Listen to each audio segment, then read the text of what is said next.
How in the hell y'all are going to sit through this again?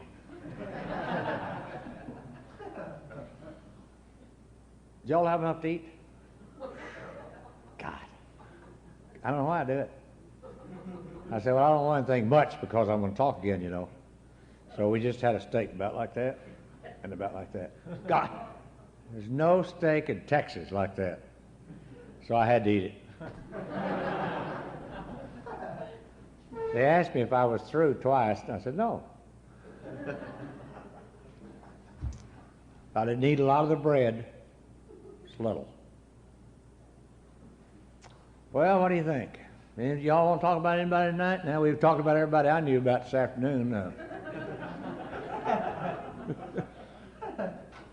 I'll tell you what, we're evening up now. They've got almost as many smokers as we have non-smokers. I'm keeping up with that, you know. I'm turning it in to the government. Doing a little research on that. God, wasn't that something, that deal? That deal where you have to have sex all the time? What do you call it? What do you call it? Codependency. Yes. God. God. God. Why in the hell didn't I think of that? Old Chuck Chamberlain, about 12, 14 years ago, came through Dallas-Fort Worth saying, what controls you? Codependency, for God's sakes. Why didn't I think of the fortune? In fact, I'd probably just sent somebody up here rather than me talk. You know, I'd have been rich by now. Can you believe that? God, couldn't believe it. You think we're not brilliant? We are brilliant people. We are brilliant. We go to Hazleton, tell them how we are. They write it down and put it in a book and sell it to us because we identify with it.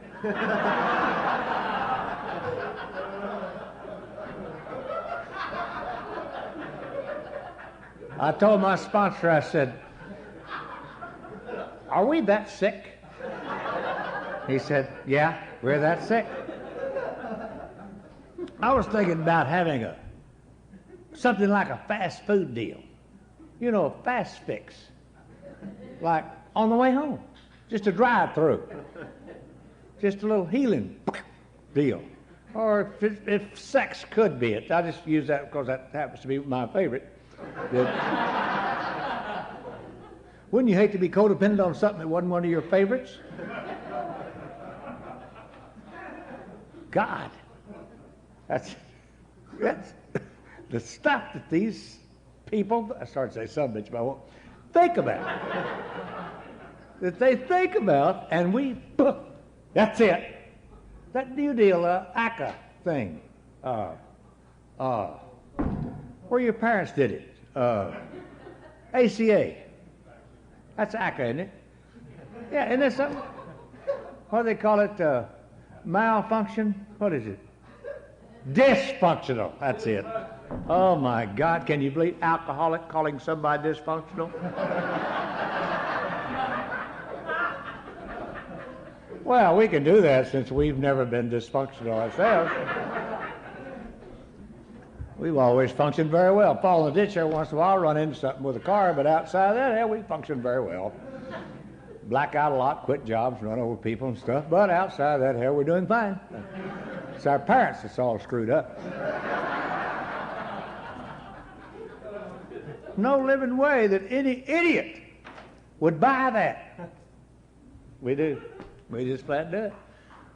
If we'll buy that crap, we'll buy anything. It's a miracle we're here. Just really. You know, think of us. I am Jim Williams, now an alcoholic. I want to clear that up. Found that out the other day. And I'm really, I wasn't one of those ACA kids. I was raised in a little northwest Texas town in a dry county, which means they don't sell it. They don't even think about it. And they have a guy stand up here like me. If you think it, you might as well have done it. And I knew I must be thinking it before I even knew what it was. Because they point the finger at you and tell you and talk to you about it. You know, that's southern. I was raised not to be an alcoholic. I know some of you were. But my parents raised me to be a Southern Baptist. Now that's the real one. We're the ones, Lorraine, that paid for the Catholics. Well, they drink, you know. And of course the Presbyterians, they knew it was going to happen. And the Episcopalians, they just got tired of being Catholic. And the Methodists, they just didn't like water. I think I'd like to have been a Lutheran. They believe in doing everything just a little bit. Well, I was raised in this little old bitty town, this little old bitty church, and they kept giving me this stuff, and I had to go to Sunday school and church every living Sunday and every Wednesday night and every Sunday night. And I had to go. Finally got to be about 13, which will happen to you if you do what I was doing one day at a time. Got in the car one afternoon with this girl. We kind of drove out away from the school out in the country a little bit and got to messing around. Just a little. I never did a lot anyway. And I got those funny feelings. And I told them about it. We've been meaning to talk to you. See, I knew they had. You know we've been praying for you. Oh, hell yes, I knew you'd been praying for me. You know, it's not like AA. AA says, well, I saw Wade lay in the ditch last night. If he lives, we'll get him. And this bunch, they see the gleam in your eye, and uh-oh, he's getting ready to think it. If he thinks it and does it, we'll lose him. So they hone in on you. Just point at you when they sing that stanza at last. This guy says, you need to get saved. I said, what from? I haven't done nothing. He said, listen, you meet us before the funeral service. So we got back there in one of those rooms, and they just prayed. And then when they got through, they said, now when they sing that last stanza, you get up and you come down that aisle and you get saved. So I throat hurt, and I came down the aisle. It's kind of like AA, except don't give out any chips. They hug you and kiss you and tell you how great you are, and you know you're not, but hell, I liked it. Then they throw you in the tank, and the handkerchief leaks. You choke a little bit, you come out all right. Went to school the next day and saw that girl, came right back. I said, well, we're going to have to do it again. It didn't take. They said, no, you just don't do it. Well, they didn't know. I didn't know how to don't do anything. I didn't know how to not do anything. I said, well, how do you don't do it? Don't think about it. I said, I wonder why I didn't think about that. I thought, well, it's only 2 o'clock in the afternoon. I'll go ahead and think about it. Rest of the day, then tomorrow when I get up, I won't think about it anymore. Got up the next day and thought about it more than I ever thought about it before in my life. I had no idea that I'm the kind of guy, when I start not to do something, I'm going to do it all the time. And when I start not to think about it, that's all I'm going to think about. I was already having trouble. My folks, I couldn't fit in, and I'd go with kids places so they'd love me or care about me enough, and they never did. I'd go places they didn't want to go. And they still didn't like me enough. I'd always get the wrong girl. And my folks would say things like, Jimmy would never want to do that. Yeah, I did too. Already done it once, getting ready to do it again. They say, Jimmy wouldn't be caught dead doing that. I said, God, wouldn't it be awful to be caught dead doing that? Everything they knew I didn't want to do, I wanted to do, and everything they knew I wanted to do, I didn't want to do. 30 miles away. I had a hard time getting out of high school. I had to go to summer school to get out of high school. I don't think I was so dumb. I was just always busy. I had a lot of things on my mind early in life. I just taken on a lot of responsibility. You know, just to be there was a responsibility, and a heavy one at that. And so I kept just finally, I think it's kind of like the guy says, I came by yesterday and you was in the car and I spoke to you, you didn't even speak to me. I said I was having a meeting. He said there wasn't anybody in there but you. I thought, hell, how many do you need? So 30 miles away I'd heard about this. A town that was wild and wicked, had a beer joint, honky tonks. So one Saturday, that's before I knew you could do it during the week. He slipped over there and opened the door of that honky tonk, and my God, there was that deacon I'd known all my life, with a warm girl in one hand and a cold beer in the other. I said, my God, let's get out of here. He'll tell Jesus on us. And we didn't even get to do it. You know, if you get caught before you do it, you ought to forget it. And this guy said, well, he can't tell anybody on us. I said, he's got a better shot with Jesus than you and I do. However, he was happier than I had ever seen him. And I liked the girl he was with on Saturday night a lot better than the one he's with on Sunday morning. And I used to think deacons, I'd see him every Sunday morning, and I'd think deacons are just sad. Now I know, hell, he's just tired. We drank 2 beers, didn't feel good, didn't taste good, and I was glad to get out of there. And I wanted to go to Sunday school and church the next day for the first time in my life. I said, I'll bet you that he doesn't even go anymore. I'll bet you can get old enough you won't have to go. There he was. Sad like he always was. Then I had my first spiritual awakening. Maybe you can do it a little bit and just don't tell anybody. God, I couldn't wait to see my buddy. I said, don't tell anybody. Next Saturday we'll go back. There's a big town, had 2 joints. We went to the other joint, did not see a deacon I knew. Would have committed adultery, but I didn't know much about it. And you know how we are. Think about it all day long, drink a beer and forget it. Or, if we do, we don't know where we did or not. And I didn't even know I knew how to drink. You just start drinking 1 beer right after the other, get the feeling it's good, you can't feel it all. Fell down the dance, learned how to dance. Southern Baptist not allowed to dance. You know, we had a hard time having children. You have to hold women, you know. And in fact, if the Southern Baptists had had that envelope deal where you mail it, they never would have touched a girl yet. So I learned how to drink. I just kept drinking, and learned how to dance. Fell down the dance floor, broke my nose. I did it 5 times after I learned how to do it. Blacked out, waked up this morning, threw up just like I knew what I was doing. This guy called, said, how do you feel? I said, God, I feel horrible. He said, oh, but you had a great time. And I said, oh, well. Then I knew how to have a good time. Just go out and get drunk, black out, and wake up the next morning, throw up, then you know you had a good time. Did not know you drank it any other way. I thought people didn't drink like I drank, didn't drink. Now I noticed they're putting umbrellas in them. I guess they don't need rainwater to get in there. They were already putting fruit and drinks when I was drinking, not mine. Too much acid, you know, not good for you. One Saturday afternoon, I was over there by myself, and I wanted to put off drinking as long as I could. So I walked by this post office, and there was a sign there that said, we need you. And I walked in there, and they did. Said, have you ever been to California? I said, no, I haven't been but 30 miles away from home. We're going tomorrow. I said, what do I do? He said, sign right here. So I went home and told my folks, I'm going to California tomorrow. They said, how are you going? You don't have any money. I said, I'm going with the Air Force. They're leaving in the morning. My folks let me go.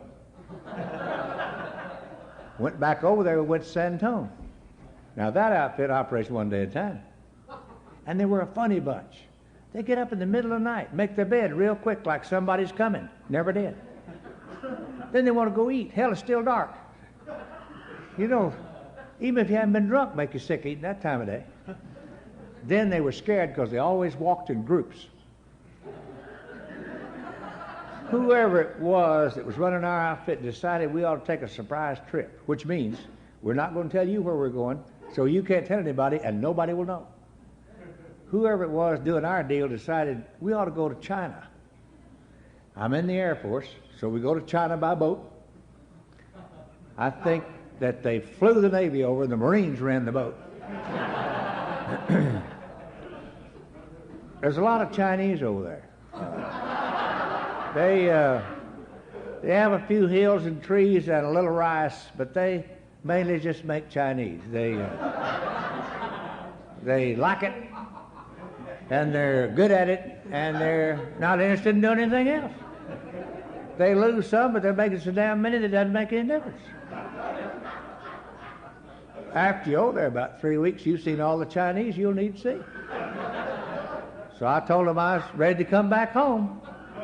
We stayed 2 years.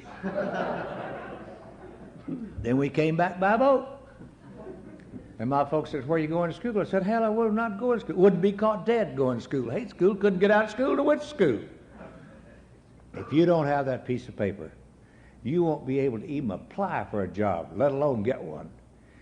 Every man coming out of the service is going to have that piece of paper. Well, I proved my folks wrong. I gutted that thing straight through 3.5 years, got that piece of paper, made sure that I didn't learn one single thing. I made sure that every course I took, I was going to pass it before I took it, and that it wouldn't benefit a human being whatsoever. You know what I like about you and I? We'll go to any length, even if it destroys us, just to be right. A lot of people won't do that. A lot of people say, I could be wrong about that. Not you and I. The only time you and I will ever use that statement is when we're damn sure we're right. Then we might say, I could be wrong about that.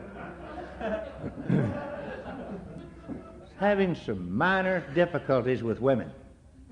If you put 10 pretty girls up there, I'll get the sick one every time. I don't know where I learned how to do that. I'd see one guy, they'd just go one girl one week, one girl next day, and change girls, do everything. You're not supposed to do that. You're supposed to make sure that you've got a pretty girl, one that you can be in love with and take home and show your folks, for God's sakes. You can't just go with any girl. The only thing wrong with being the way I was is when you're walking around in love with no girl. Take me about 2 months to find that precious sick little thing. Then I'd be so much in love in about 2 months, I'd almost have to quit work. Then they'd just deteriorate from there on out. I thought when I got there, this is the greatest place I have ever been in my life. It's the first time I'd ever been where they had the sick women grouped. And I like both kinds. I like the ones that got sick doing it and the ones that got sick watching him do it.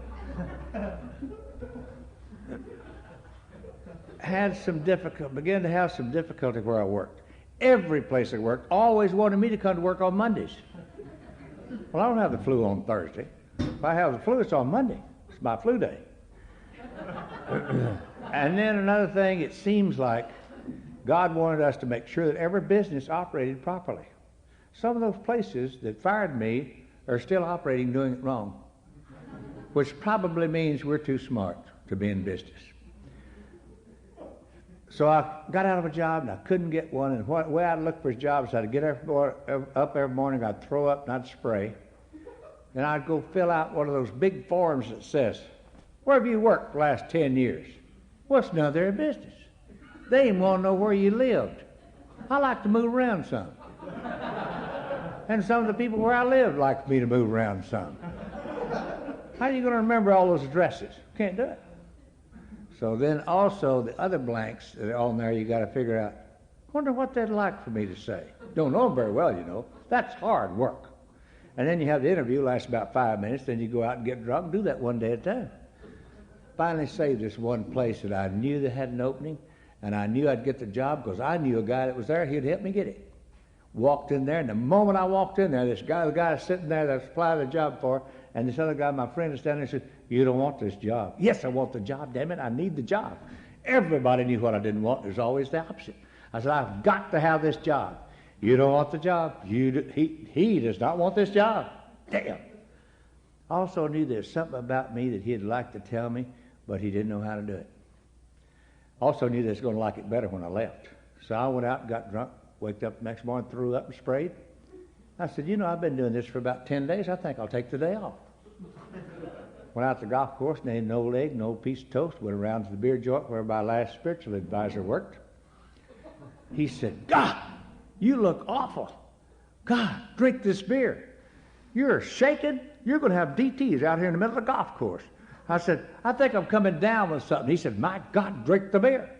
I drank half that beer and sprayed the golf course with it. I don't mind spraying if I don't lose my concentration. You know, if you start thinking about women or something, I'll get your nose burned. Then hell, you got to drink the rest of the day just to kill the pain. And I already knew how to meditate before I got here. I don't meditate that deeply anymore. It was just between me, God, and the commode. And you'd say, oh God, and it's stringy. You don't know where the end is. This is an after dinner talk. And you can't breathe because you'll get it back. So you don't know whether you're coming or going. You know, even in the hot summertime when you do that heavy meditating, it's tiring. And you just lean over there and that bowl is always just as cool. I told that guy, I said, I think I better go home and lie down. I think I'm really coming down with something. I didn't get to use those vibrators in those motels till 2 years after I was sober because I used to just vibrate all by myself. And I left to live with me. I'm supposed to call on hospitals. What I do is I get up in the morning, say, God, I hate to go to that big old hospital. Hard to find a parking place. Then when you do, you got to kick that kit, go through the lobby, wind around through that damn basement. And you know that purchasing agent, he's not going to buy anything anyway. So you don't even have to park. Just drive right on by. Wait till 10:30, go to the beer joint, tell them, didn't buy anything again today. Well, I went home. I was living in Houston then. And I went home and I got in the living room and I said, I think I'll commit suicide. Then those guys that didn't hire me will worry about it for the rest of their days. They'll see in the Houston Chronicle, Jimmy Williams commits suicide, and they'll never get over it. But I didn't know how to do it. I sit now on television all the time. Suicide, call that number. They probably have a group. There's pamphlets on softer, easier ways. They probably are losing some, but they're gaining all the time. I don't like guns because it makes noise in the morning. I don't like noise in the morning. And they splatter all over everything. Razor blades were popular, but I didn't know how to do it. What kind of razor blade do you use? Straight edge, single edge, double edge? Which wrist do you cut? Got two. Which way do you cut it? Nobody to call. I knew you couldn't do it in the living room. You get blood all over the carpet. Now, I'm always thinking of others. So I went in the bathroom, got my old double-edged razor, and I sat down on the throne, and I thought, what if I cut the left wrist? Half left side would die, right side would be alive. What if I backed out half dead and half alive? You know, we're not dumb. We're pretty smart, even though we haven't done it before. I thought, if I cut both wrists, then I could bleed and die evenly. So I cut both wrists, and then I just sit down there listening to the drip, thinking about those guys who are going to worry about it for the rest of their days. And the phone rang. I thought, what if where I'm going I'll always wonder who that was called? That'd be enough to run you crazy. So I put a Band-Aid on my wrist right quick. Answered the phone. It was the police. You know, police. I've never talked to one yet didn't have a personality change.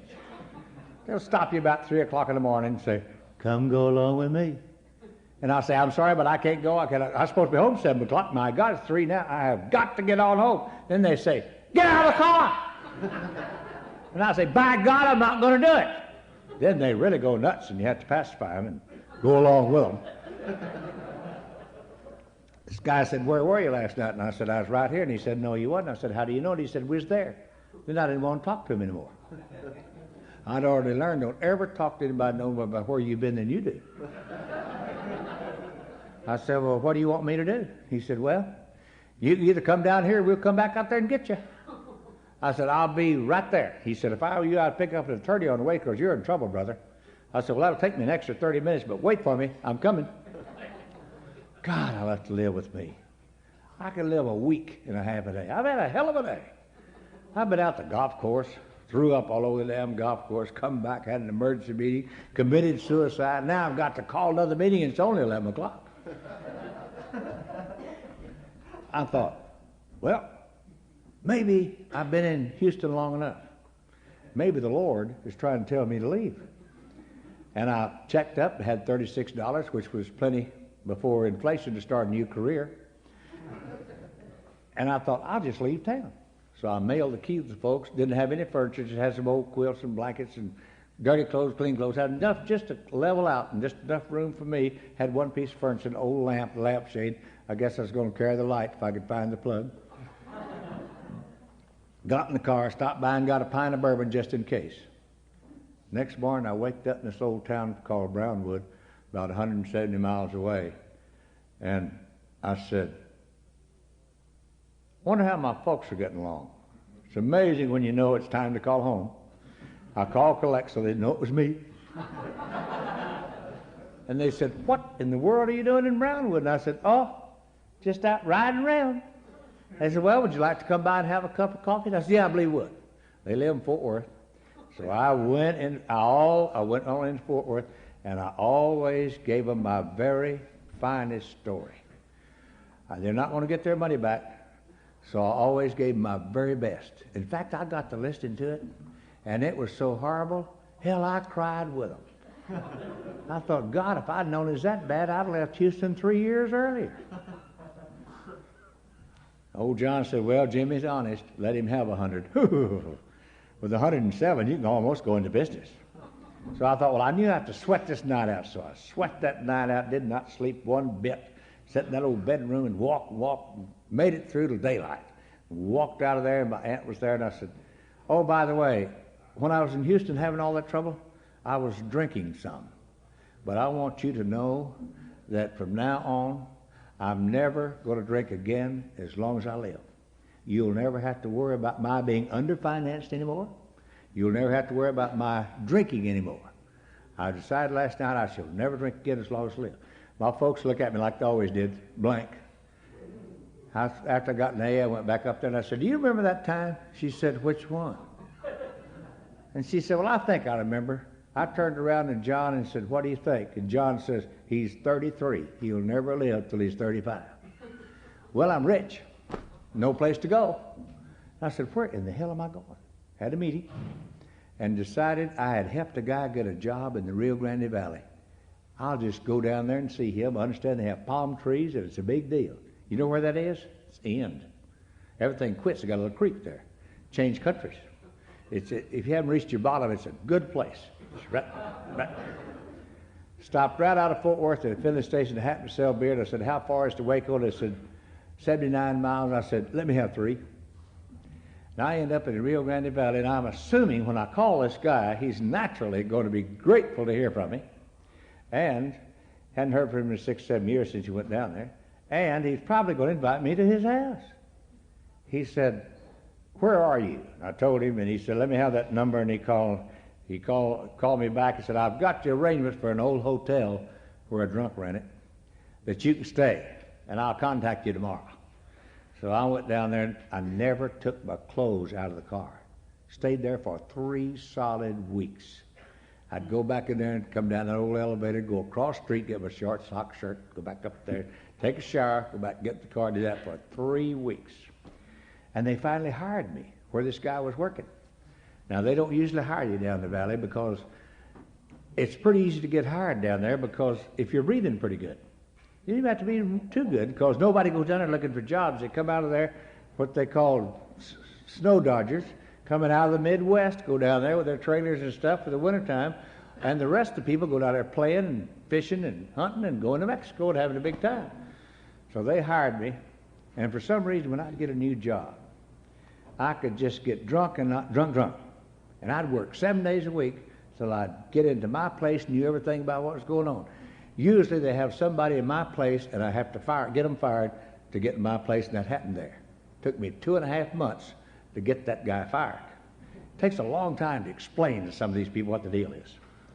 Then when I got up into my place, I could kind of settle down and do my deal.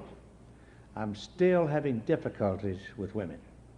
It seems like just being true to one woman is not working. What I need to do, and I go through that awkward period of looking for another one, why not have a number 1 and a spare? So I developed that. It's hard to do that, though, it's hard to court drinking. You call them about 10 o'clock in the morning and said, if you're not doing anything, I'll pick you up about 7:30. Fine. Might be 4 or 5 days before you get by there. So it's hard to get acquainted. And my weekends were like this. I got off work Monday through Saturday noon, and I'd jump in the car, go to the golf course, have a heavy lunch like a 6-packet of cheese cracker, get drunk, black out, be home in bed by 6:30, 6:45, wake up, dry mouth and all, at 10:30, 11:15, go down to my beer joint and close it at 1 o'clock. Then whoever my favorite friends were, we just all get in the cars, a couple of cars, and drive on over to Mount Morris and spend the rest of the evening. Wake up the next morning, not wake up, just be up the next morning, around 5:30, when daylight came, and have a little way with Ron Cheris and throw it up. Sometimes we missed it, sometimes we skipped it, and taper off into Monday, and sometimes I missed it, and sometimes I made it.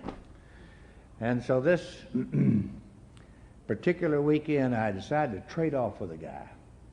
And sometimes, you know, we're just too honest with folks. I went over to number one's house, and I was blacking out around 11. And evidently, I'd never mentioned number two. And I just happened to mention her that I thought I'd drop by and see her on the way home, and I want to go to the bathroom first. And she couldn't wait. She wanted to discuss it right then. And she followed me in the bathroom. Do you notice they're putting carpet in bathrooms? That's because y'all are having meetings in there. You should not have meetings in the bathroom. Stay out there where you got couches and carpet and beds. Don't get in there with lavatories and commodes and bathtubs. It's too hard surface in there to have meetings. I don't remember what happened. I'm living in an old faded green trailer in an alley behind a motel. I had the rock yards a long time before I started putting them in. I'd see the weeds come up there and I'd say, you'll never make it. I've already learned how to wake up in total fright in my own bed, let alone somebody else's or some other place. And something goes, wham! God, I jumped up, looked down, had my clothes on. I said, God, I bet I was going somewhere early this morning. Looked down at that little white shirt and had blood on it. Blood makes me sick, you know. Kept beating on that door. God, my head. I've got 4 knots that big on my head. It's all knots is what it is. I wrecked my car. I have wrecked my car. And that's the police. And the trailers have one door on it, and the window's about like that. You cannot get out of the back side of that thing. And that guy kept beating on that door. So I finally, in total fright, head's killing me, opened the door. That 240-pound, 6'4" Baptist preacher said, come go along with me. I said, preacher, I know it looks like I'm ready, but I'm not ready. I don't know where the meeting is, but I'm not ready. I cannot make it. I can't make it, preacher. I cannot make it. In fact, I've got to have a beer. I've got to have one right now. There'll be no drinking before the meeting. I said, preacher, I'm sorry. I can't go. You got to call it off some other time. I cannot make it. He said, get in the car. Everybody talks to you terribly, you know. I looked out there and my car was parked funny, but didn't look like it had been wrecked. I bet I wrecked somebody else's car. So we start to drive off, and I said, preacher, I'm going to have a beer. Remember, there'll be no drinking. I said, preacher, I'm not breathing. Preacher, I am not breathing. You know Baptist preachers don't give a damn whether you're breathing or not? So we drove up in front of her house, so I assumed the meeting's going to be there. And I walked in the door, my head's killing me. 4 knots on my head. It's got a little blood still coming, you know, just where it looked like, pop! Walked in there, she did look like she might have fallen in a bush or something. So I told him, I said, I've got to go to the bathroom. I went in there and looked in that mirror, and I'm going to tell you something. She won. I'll never know what really happened. What I really think happened, I lost my equilibrium, fell in that bathtub, and she stepped on me. 2 weeks later, we got married. We got married in the First Baptist Church, so it worked. We got married at 10 o'clock in the morning, so there'd be no drinking before the funeral or ceremony. I told her that since she had been married before, and I was pure, that it wouldn't be necessary for us to invite a lot of people, but she could invite a few of her closest friends. And then about 11 o'clock on Friday, I'm going to be off on Saturday, so I'm blacking out again, and I call all my friends. And when I get there, she's already at the church, and I'm going across the yard. Here comes my beer distributor golfing friend out that door. And he said, wait a minute. I've got to talk to you. You called me at 2:45 this morning. We're not here to see you get married. We're here because we don't believe it. And you need to know that of your best friends, the longest bet on your marriage is 3 weeks. But I showed them. I hung it in there for 8 years. But my life changed. I had no idea how nice it was to get up and throw up in peace. I'd grab that coffee and those cigarettes. I was going to quit smoking because it made me gag in the morning. So I'd grab those cigarettes and that coffee and go in that bathroom, lock that door, and she'd tell me what I was through that door. Then I'd have to get upset, go make the living, get drunk, come home and tell her what she was, and we did that one day at a time. Finally, I went back to that preacher and I said, preacher, this thing is not working. He said, you know what's wrong with you? You're missing the beauty of life. I said, yeah. Did you know the fruit trees are in bloom? I said, no. What you need to do is go home and get your wife, get in the car and drive up the valley, smell the aroma, and look at the blossoms. I said, yeah. Jumped in the car, went home, opened the door, said, get in the car. She said, what for? I said, we're going to go look at the blossoms. She said, the blossom? I said, yeah, we're missing the whole damn thing. She gets in the car, and I go by and pick up a six-pack, start up the valley. See a sign said 14 miles to Matamoros, turn left, go to Matamoros, switch to Tequila, blacked out, missed the whole damn thing. Lost that job, went completely nuts looking for a job, looking for that job, and could not find one. And finally a guy, about 2 or 3 months later, if there was another guy that drank and got drunk just like I did, it was this guy. He managed a drug company. And when he and I were together, we got drunk just like you're supposed to. He says, I understand you're looking for a job. I said, well, I'm thinking about it. So I met him. I hate to fill out for him, so he said, meet me at the cafe. We had a beer around 10:30. And he says, why don't we go just look down, go down to Padre Island and look it over. I said, yeah, it's a good idea.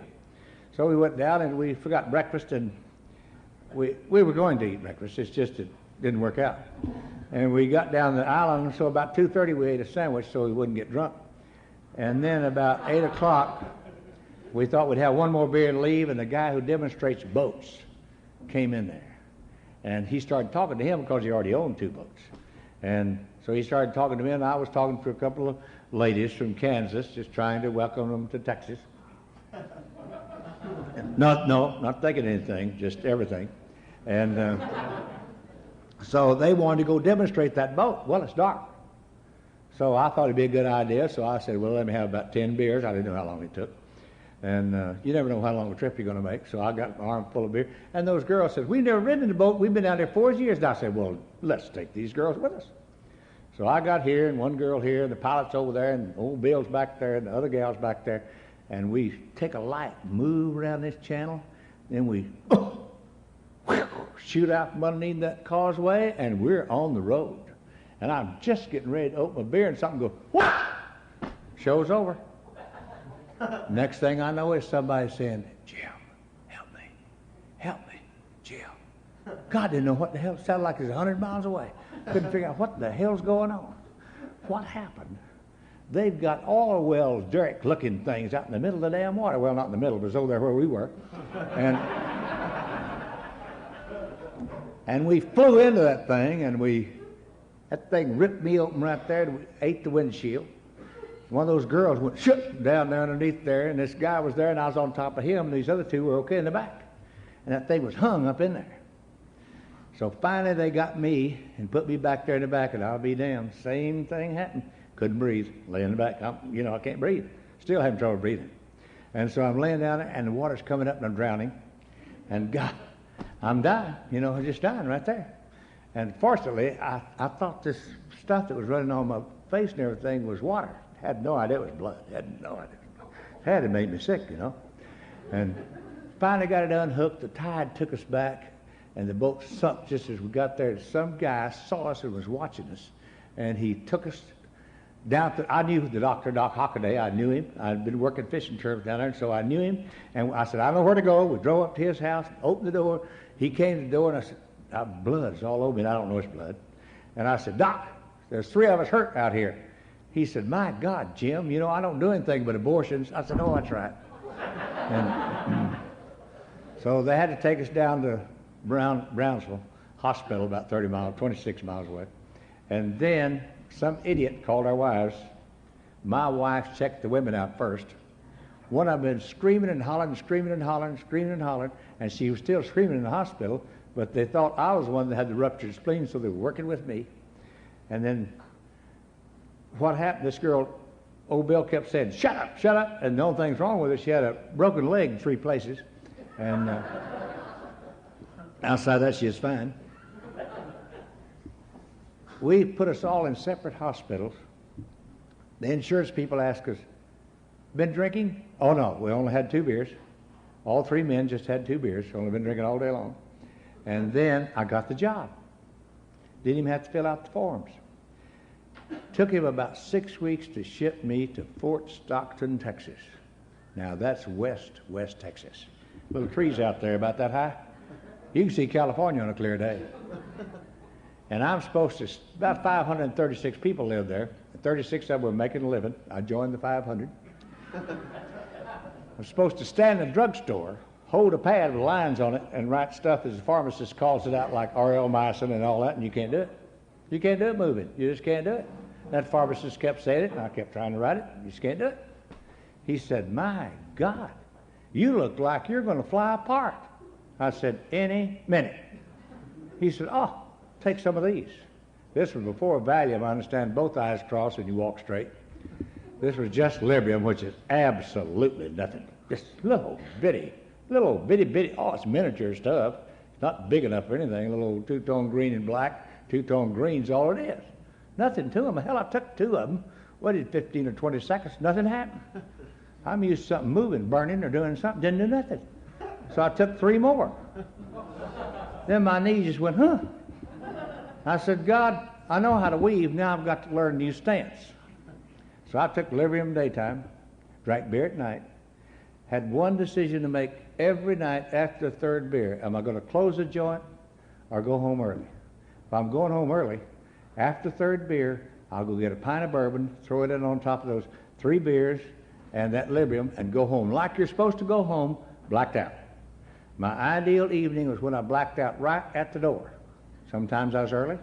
Sometimes I had to have one more drink, but I was a blackout drinker. Good blackout driver.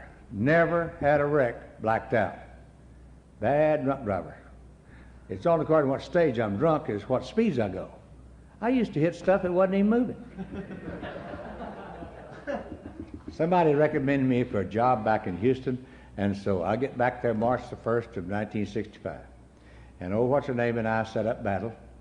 We had to finally develop such a nice, sweet, deep hate for one another that we were really safe because the one that died first won.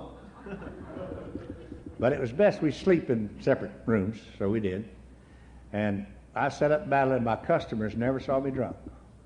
The day before Christmas Eve of 1965, I played golf with some administrators and their in-laws, and I got a little too hospitable, and I went by to meet the women, and when I got over there, I blacked out right at the door, don't remember anything that happened, and next morning drove from one side of Houston to the other, blacked out, and waked up like I always do if I've been to somebody's house.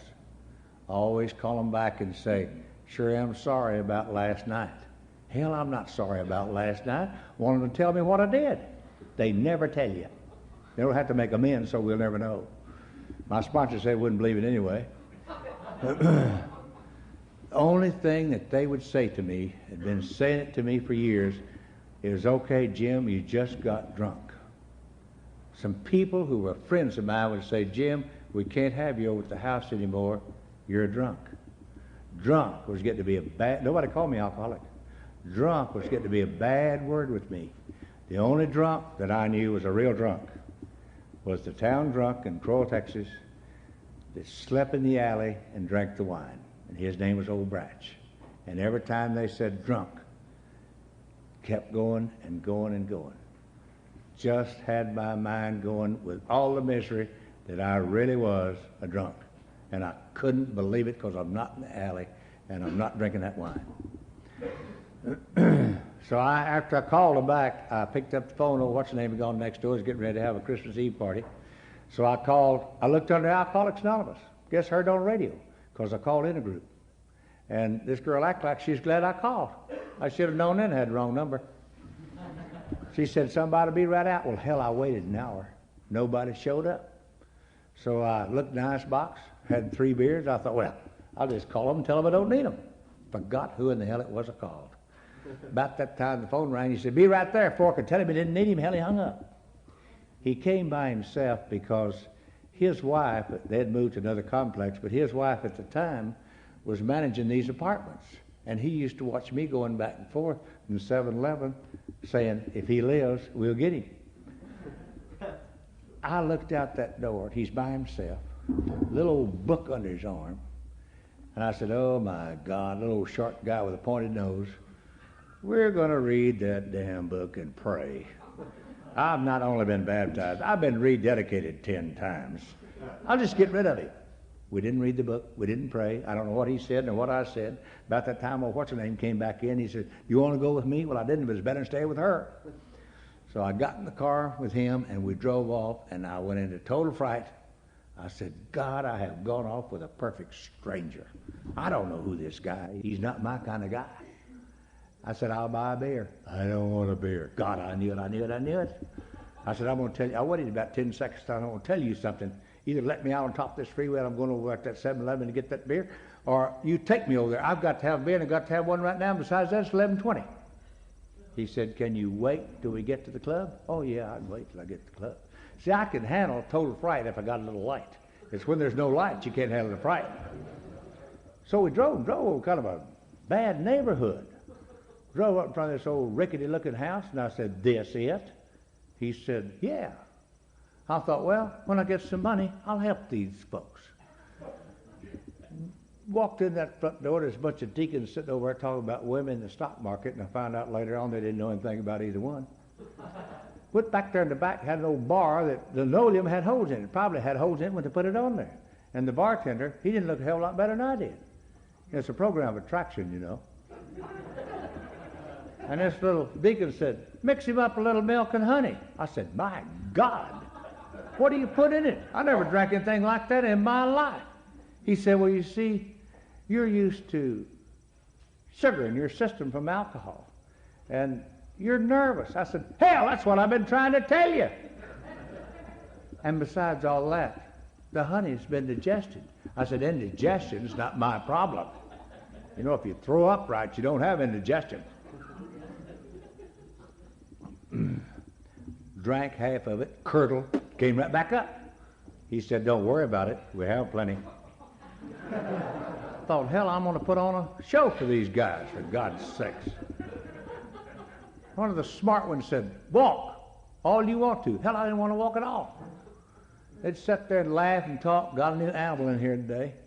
Watch you going back and forth, walking, drinking that sweet, sick, almost tasted. I hadn't had a piece of chocolate pie in 10 years.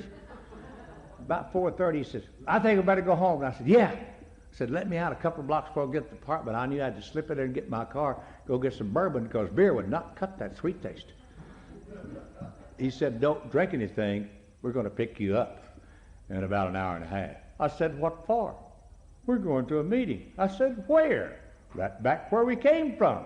I said, my God, we was there all day. I said, I'll be ready. So I walked, and here they come, and back over there we go. It's kind of a funny bunch. I saw a few of them kind of hugging and kissing and laughing. The majority of them didn't act like they wanted to be there either. Said some little old prayer. Isn't that ridiculous? Alcoholics said a little old prayer. And then some gal got up and talked 3 or 4 hours. They said it's 30 minutes, but I know it's longer than that. They would just laugh. Wasn't a damn thing funny.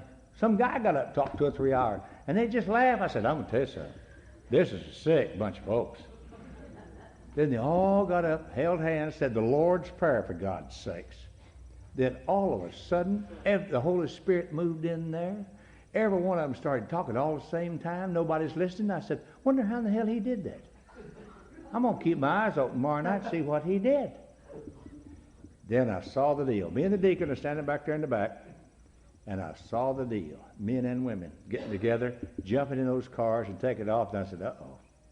After you hear a little while, get in those cars, go to those apartments, have a little drink, talk about this damn thing. We went night after night after night after night. Nobody invited us anywhere. I've got the only guy that nobody likes. It doesn't rain in Houston, it just falls out. One night it was just falling out. And this guy called and said, pick you up in about 30 minutes. I said, it's raining. Did you ever go get a drink when it's raining? I'll be ready. Then one night, what's her name, had gone back on a weekend to the valley, see if we had any friends left. And so we've been going to meetings every damn night, Saturday and Sunday, and didn't miss a one. No matter rainstorm, whatever the hell. So I just went in there and locked the door, turned out all the lights, pulled down the shades, had nothing on but the TV set. That old phone just ring, and let it ring. Next morning he called and said, where were you last night? I said, I was right here watching television, enjoyed every damn minute of it, and I may do it again tonight. He said, well, you missed it. I said, what did I miss?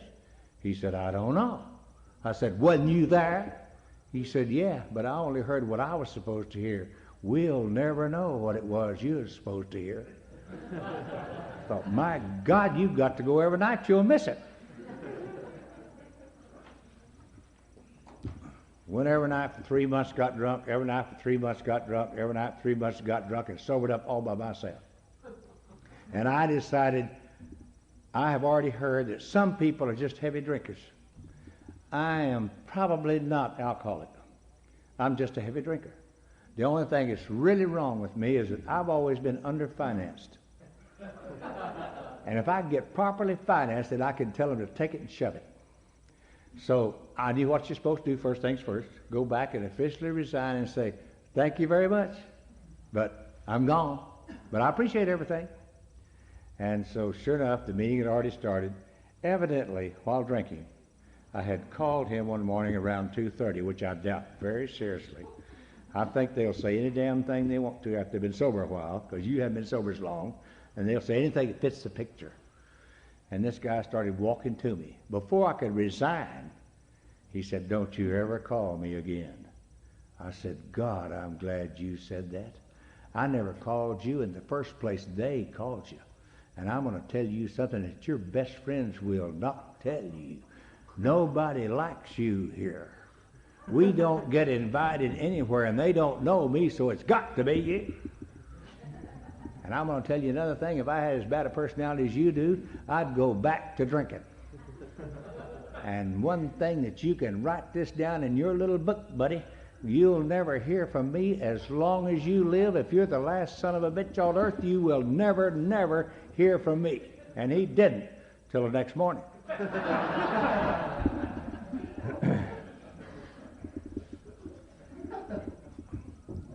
He said, meet me at the club when I called him.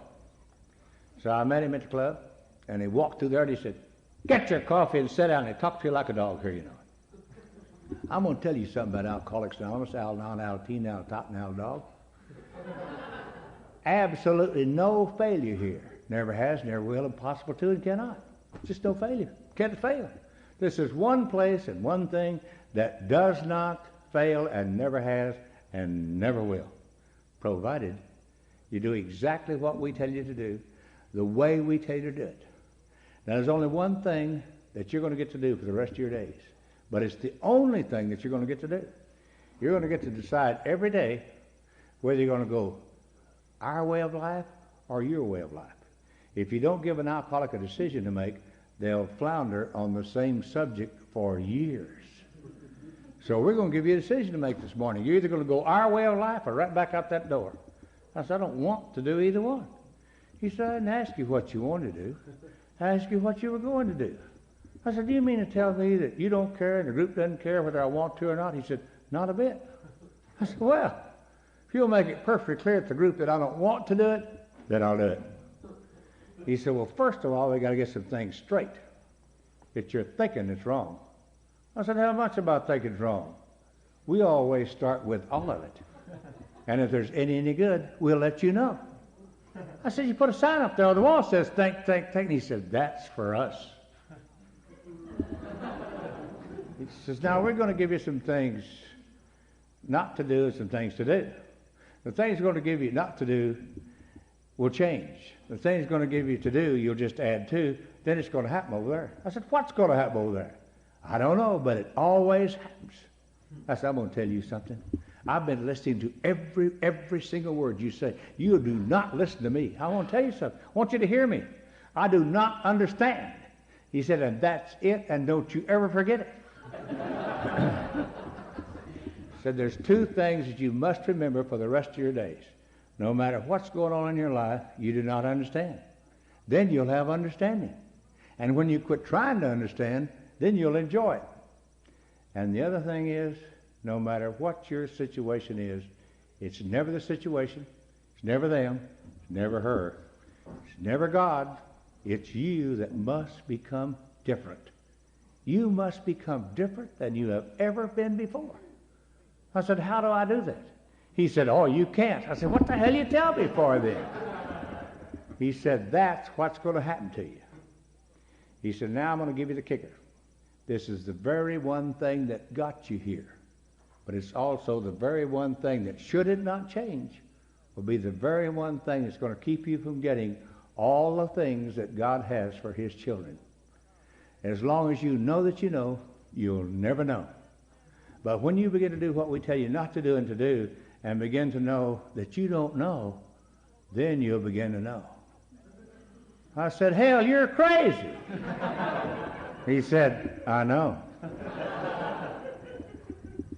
He says, since you don't know how to learn not to do something, the first thing we're going to learn how to not do is take a drink or a pill. You know that card that I gave you that has my number? 4 other men, no women on mine. When you get squirrely, no matter what time of day or night it is, you call one of those numbers. If you don't make the phone call, you didn't do it. The way we're going to learn how to not do something is make that phone call. That's what we're going to do every day. When you get up in the morning, get on your knees first thing, say these words and these words only. God, take me today. Let thy will only be done in my life. Take me and do with me as you see fit. Help me to not take a drink of anything alcoholic or mind-changing drug. Amen. Do not need to tell God what he has not done, nor what he needs to do. God can handle that all by himself. Then call me before you go to the bathroom. Why, before I go to the bathroom? You may not need to go. I said, do you mean tell me you don't think I've got sense enough to know when I need to go to the bathroom? He said, we'll find out. They don't give you a lot of credit here, you know. Before I got down there and say that prayer, I said, you know, I've been praying all my life. I said, so, hell, he doesn't know. He's a Presbyterian. But I'm going to do everything this time just exactly like he says, so when I get enough this time, I can tell him to take it, and I'm gone. I got out on my knees, said that little prayer, made sure I need to go to the bathroom, picked up the phone. He didn't ask where I need to go or not. He said, go to the bathroom, meet me at the club. I met him at the club, and he said, now go to work. I said, I hate my job. He said, what's that got to do with it? I said, well, I hated it so much yesterday, I couldn't go to work. He said, what'd you do, sit in that chair and think? And I said, well, till noon, then I went to AA club. He said, you don't know how to go to work. I said, how? He said, go get in the car. If you'll write that down, we'll catch it. And he said, too, later on we'll learn how to do it more. But in the meantime, what we want to do is, after that prayer that you say in the morning, when you get in the car, we'll invite God into the day. I said, how do you do that? He said, you say, God, I invite you into the day. Put that on the card. Then we got it. Then you got to go to work, come back by the club, you walk in the club, and he'll say out loud so everybody can hear, the idiot's coming in. Go get your coffee and sit with us and listen to the King's talk. And God, I know to go get my coffee and come sit down. And then when you're almost comfortable, they'll say out loud so everybody can hear, it's time for you to go home and eat supper and come back to the meeting. Hell, I know to go home and eat supper and come back to the meeting. And I came back to the meeting, then after the meeting he said, now, go home, get by the side of the bed, get on your knees, and thank God for the day. I said, I do not thank God for the day. It's been a miserable damn day. I hate you, I hate God, I hate her, I hate AA, and I'm not going to be a hypocrite. He said, do you feel like when you pray to God you don't mean it? And I said, that's right, and by God I'm not going to do it. I'm not going to be a hypocrite. He said that has absolutely nothing to do with it. It's the action that you're taking that you don't know you're taking that causes all things to happen that you had no idea was going to happen. And by the time you take action that you don't know you're taking, and all the things that are going to happen by the action you didn't know you were taking, all the things that you think are going to have to happen will never need to happen. Well, hell, I understood that, for God's sakes. I said, do you mean to tell me that God does not care when I pray to him whether I mean it or not? He said, not at all. God is not depending on you for your relationship with him. He's going to handle that all by himself. I said, you mean you don't care? God doesn't care? And the group doesn't care? He said, not a bit. I just got in my car, went home, walked in there and got in that bedroom, closed the door so what's her name, number one, couldn't get in there. Got down on my knees, said, okay, by God, God, thank you for a miserable damn day. Amen. Hell, if he don't care, they don't care. Hell, I don't care. Did that for about 2.5 months. And man, one day I didn't do anything any different that day than any other day. I'm hitting that old 610 loop of Memorial Drive in Houston, and that God that I had never known as my friend moved into that car with me. And for the first time in my life, I knew something different than I'd ever known it before. I knew I would never need to take another drink of anything alcoholic or mind-changing drug unless I myself insisted upon it. God, I couldn't wait. God stayed with me all that day. I thought about 3 o'clock in the afternoon. You know what I think? I think I'll get me a tent and some tambourines, and I'm going to go save some souls. Or I'll better look out because Jimmy's coming. I might even let him go and help put up the tent. Took him. He's 15 minutes late coming in the door, and he got in that door, and I said, get your coffee and sit down. The Baptist is taking over. Well, they don't like it coming back at him, but he grabbed his coffee, and I took him in that other room, and I got right up, put him down there where I could be right up above him, so he know exactly what I'm doing. And then I knew this was going to make me the leader. So I told him the deal. He grinned just a little, not a lot, and said, thank God we've got that over with. Now we can get started. I said, my God, that took a year. He said, some are sicker than others. I said, what are you going to do about old what's-her-name? He said, me and my wife, we're going to leave our marriage just like it is. We're not changing nothing. I'm going to send you to a guy that's got his all worked out. So he sent me to what? Episcopalian. You know they don't know. And this guy said, are you still married? And I said, not really. Not really. We're still legally married, but she sleeps over here and I sleep over there. We do not sleep together. I've been praying for somebody to sleep with her. Nobody will. And I said, I have a girl now that I'm sure is mine. She's been sober almost a month, and they won't let me go with her. He said, do you remember when you got in Alcoholics Anonymous, you didn't fit in here and you didn't fit back out there? I said, yeah. And it was a lonesome period, even though you weren't alone? I said, yeah. He said, if you're willing to go through those lonesome periods in every area of your life, I'll not only guarantee your relationship with a woman, I'll guarantee your relationship with men and women that you could never have imagined. And I'll give you a bonus on top of that. I'll guarantee your relation with Almighty God that you could never have dreamed of. I said, I don't believe that. He said, you don't have to. I said, what do you mean? He says, action. I said, I've already heard that. He said, you haven't got any new deal started up, have you? And I said, no, don't start anything. I said, remember, I'm not doing it. Having brain damage, not doing it. And he said, don't start up anything. What we're going to do, we're going to practice on her. What we're going to do is you're never going to tell her what's wrong with her ever again. I said, who's going to tell her? He said, I don't know, but you're not. And you're never going to do anything to get Al-Anon, children, friends, to work her around to get her to do what you want her to do. I said, never. He said, never. And you're going to pray for her. And I said, by God, I'm not. I said, you pray for her. He said, no. And here's the prayer that you need to remember for the rest of your days, because you're going to use it forever. But we'll first use it on her. God, thy will be done for her as well as for me. Take our relationship, let it become what you want it to be, and show me the truth. I said, I do not want God's will to be done for her as well as for me. He said, remember, what you want has nothing to do with it. So I started doing that.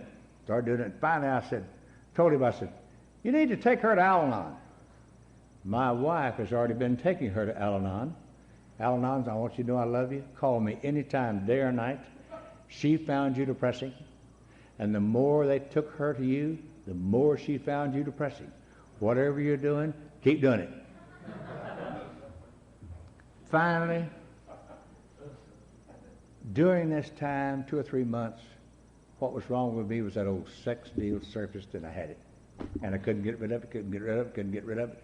Told the group, couldn't get rid of it. Told the other group, couldn't get rid of it. Could not get rid of it.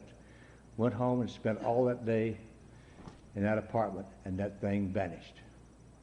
And it was gone. Been free of it for the first time in my life. Then guess what, what's the name number one had? Nothing. You know how to get sick? Make something out of nothing. So we ended up getting a divorce. She just had to explain what a nice guy I was. Then I knew exactly what to do, and I had to kind of slip this by my sponsor to get it started. Without him knowing, I knew if anything was going to happen, I'd let him know.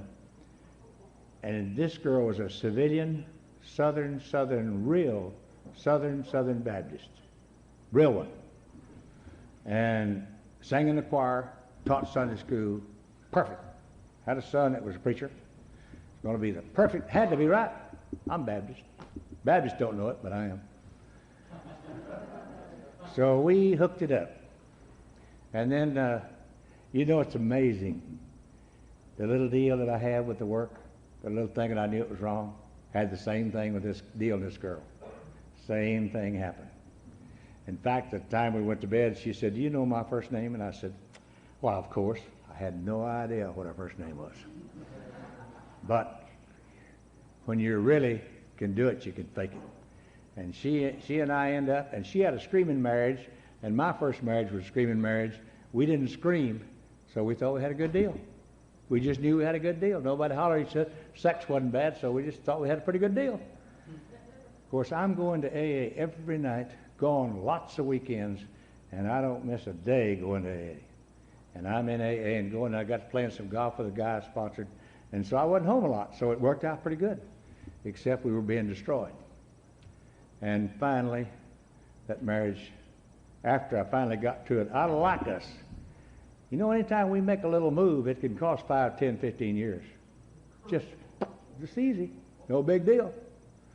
And so I finally got to saying that prayer again, and God showed me the truth, and then it all blew up.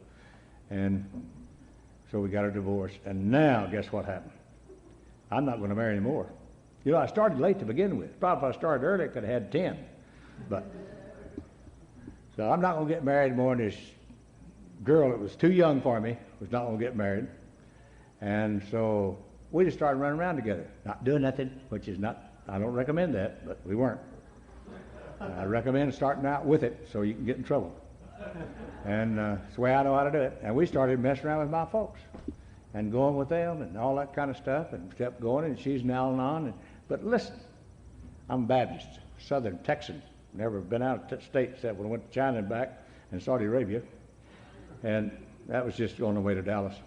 And she's Catholic, Yankee from Wisconsin, Al-Anon. Now, how in the hell is that going to work? Not going to work. Catholic and Baptist cannot marry, because I know he can't, because the Baptist told me he couldn't all the time. You know what they just say, how they used to tell you? "Oh, she's Catholic." Well, eliminated that. That was it. I don't know how bad they were, but they weren't good. You can't do anything about it. And the Catholics were saying, "He's Baptist, forget it." Well, she's not Catholic anymore, and I'm not Baptist anymore, because we fixed it, her being Catholic. She'd been married before. And the Catholics,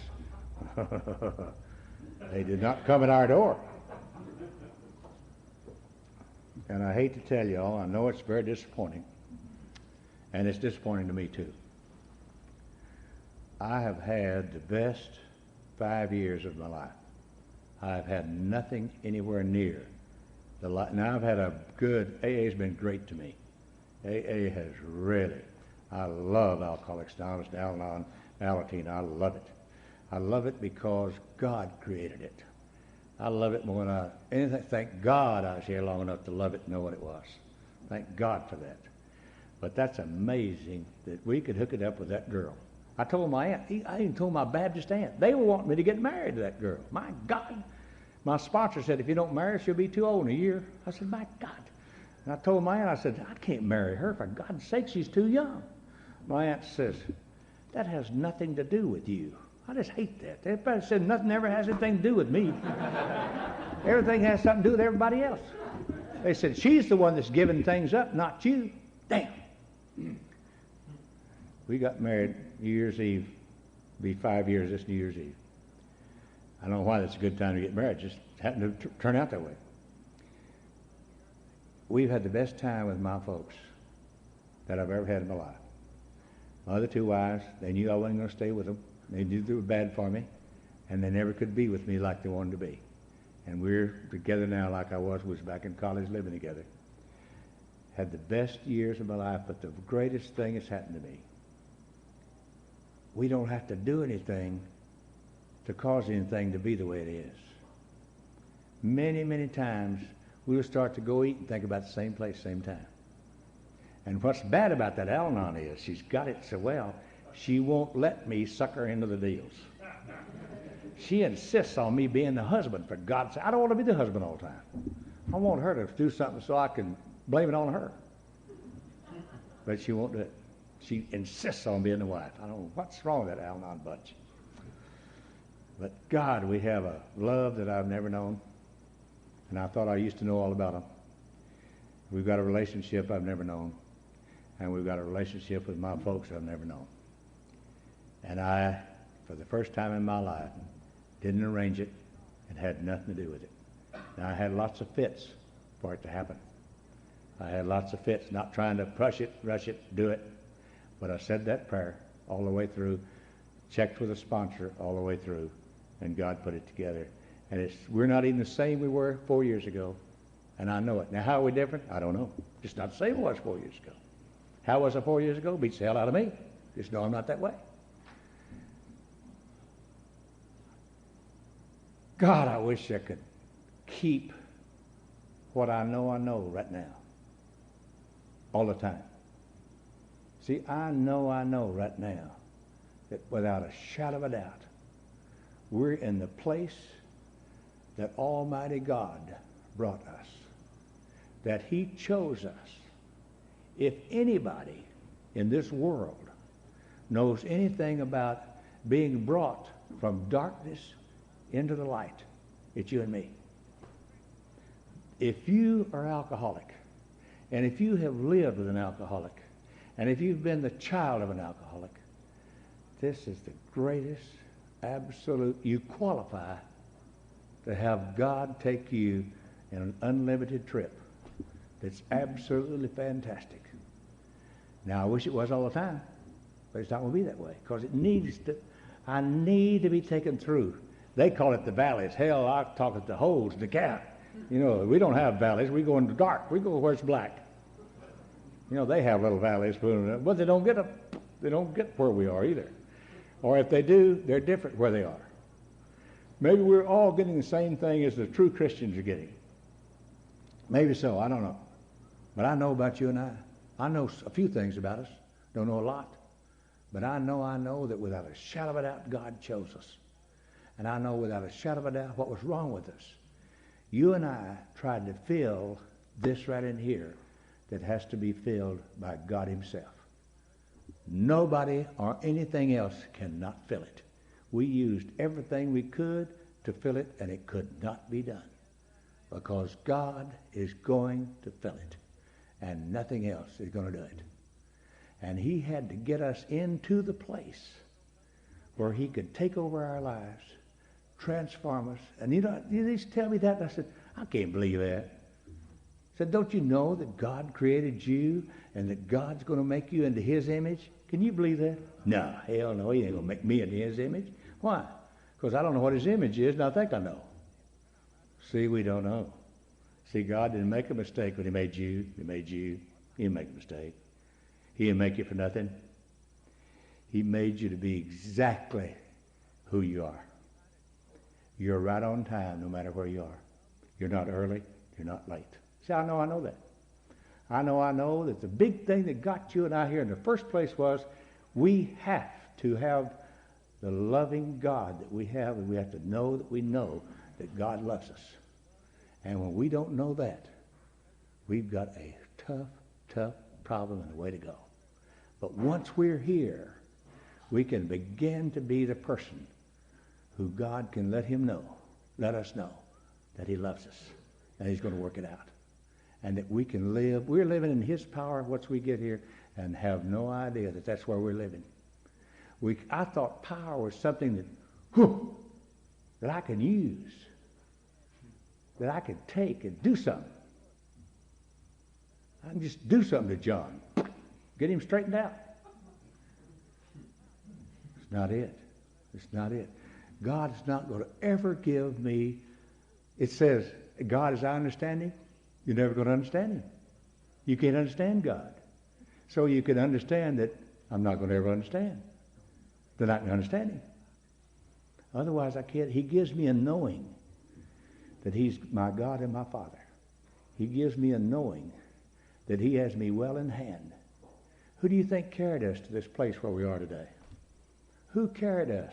We were running red lights and running into cars and doing all this kind of stuff, having fights and all this stuff and all that stuff, going crazy, completely insane. Who took care of us? You didn't. You did everything to destroy yourself. You did everything you could to destroy yourself and everything around it. But what was the difference?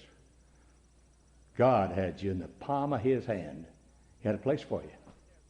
And you were not going to destroy yourself. And he was not going to let you destroy anybody else that he had chosen to come here. Now, what's the difference? I don't know. I don't know about the ones, the majority that don't get here. I don't know anything about them. But I know there's no doubt God chose you and I, maybe even before we was born, and he brought us in there. When we say the Lord's Prayer, we say, Our Father. Who in the hell do you think it is? It's our Father. Do I know that? It took me a long time to know that I knew that God was my Father. You could tell me, and I could say it, but until God let me know that he's my Father. You see, in these last 4 years, I've enjoyed that more, of knowing him. If there's anything that happened to me, the greatest thing that happened to me in these last 4 years was not my marriage. It was that God showed up as my Father, and that let me know that it didn't make any difference who my parents were. They had nothing to do with it. He just used them to get me here. And that he's my Father, and there's only one, and it's him. And he has things well in hand. And that all I need to do is live through those places where I don't take the action of arranging anything. Now, how are you going to work it? How are you going to do things without arranging it? I don't know how we do it. But one day at a time, it happens. I'm to where now, the last time I arranged that one thing that made such a big mistake for me arranging it, that I don't ever want to arrange anything ever again. I have had my deal. Y'all can go ahead. I'm getting a little tired of it. I'm going to take up something else. There's a little more joy than screwing up. I'm just kind of tired of screwing up. I'm kind of tired of raging something when I'm sitting here saying you and I have at our disposal to work out my life, no matter where it is and where you are right now. If you'll do what we need to do, you and I, God is going to work that baby out without a shadow of a doubt. But you're going to have to go through places where it looks like it's not working, where it looks like there's no chance, where you look like you can't make it, where it looks like he's not doing nothing. And you got to go through those periods. But look here. We got the people to go with. We've got the people that will walk through us with nothing. Now, you're going to find out where your friends are at times, and there ain't going to be many. But you're going to be able to walk through those places for Almighty God to be your God. And you're going to be the one that's going to let, through this process, your God be your God. And what are you going to have? You're going to have everything. He's going to let you have everything. You're going to have everything you'll ever want, everything you'll ever need. They used to tell me that. I didn't believe it at all. And I know today, I don't need anything. I don't even want anything because I have everything. Isn't that amazing? I'm a drunk, you know. I'm an ex-drunk. I'm a Baptist that went wrong. Isn't that amazing? And I had God all the time. I had God all the time and did not know it. He was there all the time. And what happens when you and I talk to each other?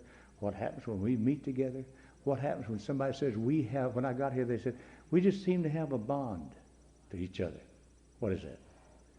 God's Holy Spirit is active and comes alive and becomes active in us knowingly once we get in here and we have our relationship with one another all the time, because we now live in the place where my life and yours is unlimited. And I will assure you, if you will go do what it says, no matter what, you'll be no different than me. You'll have everything you've ever dreamed of, and it won't be what you think, but it'll be what you want, and be what you were looking for, even though you do not know what it is. Isn't it amazing?